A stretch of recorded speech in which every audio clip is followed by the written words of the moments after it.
Тоқтор, ағай жекелер. Бұл сүрет менен иш алып баруу, анан ушул сүрөттү тартуу, бұл биздин маданият. Бұл адам баласынын өзгөчөлүгү.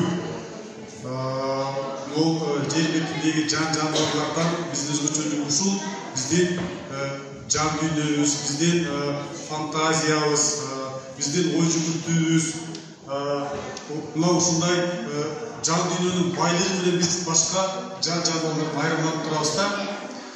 Канчалык адамдын жан дүйнөсү бай болсо, адамдын деңгээли дагы, башкаларга жасаган мамилеси, бир эле адамдардын өзүнө жасаган мамилеси эмес, жаратылышка жасаган мамилебиз, жан-жаныбарга жасаган мамилебиз дагы бир жогорку деңгээлде болот.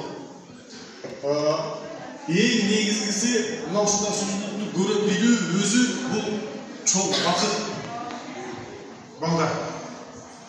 Анан сүрөт экен деп коюп өтүп кете берген. Ал эми баягы алдагы адам деңгээлде түшүшүбүз керек да, балдар. Эмне үчүн